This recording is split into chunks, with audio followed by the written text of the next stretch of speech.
ng bayan, maasahan anumang panahon.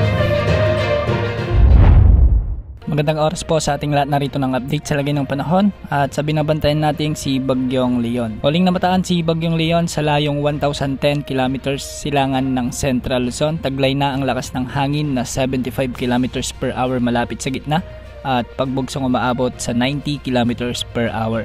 Kumikilos ito ngayon ng westward sa 20 km per hour. Bagyang lumakas si Bagyong Leon at anumang oras simula mamayang gabi o bukas ay posibleng lumakas na ito bilang severe tropical storm.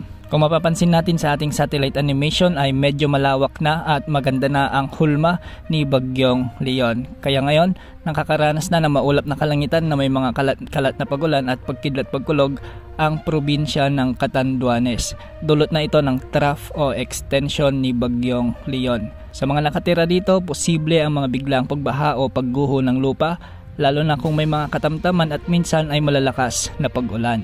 Samantala dahil naman sa southwesterly wind flow na pinaiiral ni Bagyong Leon, makakaranas naman ng maulap na kalangitan na may mga kalat-kalat na pagulan at pagkidlat pagkulog ang Western Visayas, Negros Island Region, Occidental Mindoro at Palawan. Ibig sabihin ng southwesterly wind flow, ito yung hangin na nanggagaling sa may timog kanluran na siyang nagdadala ng maulap hanggang sa maulang panahon. Posible rin ang mga biglang pagbaha o pagguho ng lupa, lalo na kung may mga malalakas na pagbuhos ng ulan.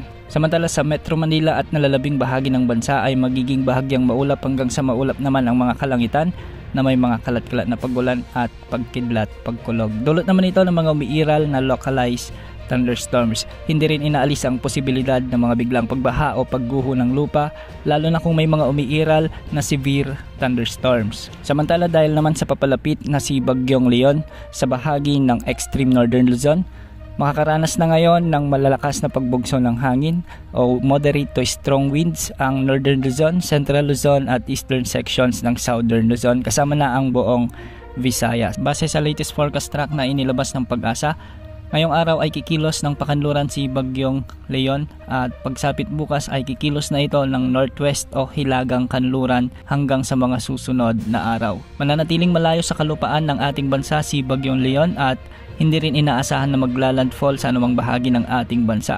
Ayon din sa forecast track, posible itong maglandfall sa bahagi ng Taiwan o sa southwestern portion ng Ryukyu Islands ng Japan.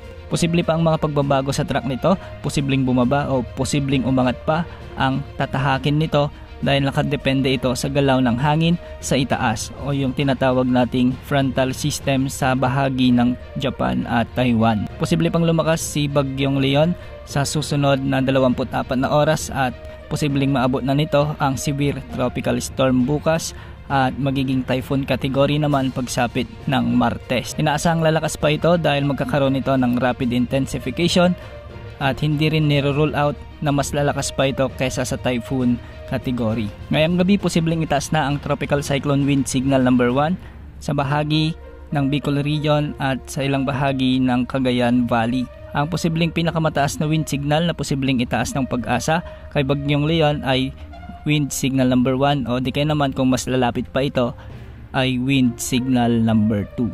Yan ang update sa lagay ng panahon. Ito pong weather update ng bayan, maasahan anumang panahon.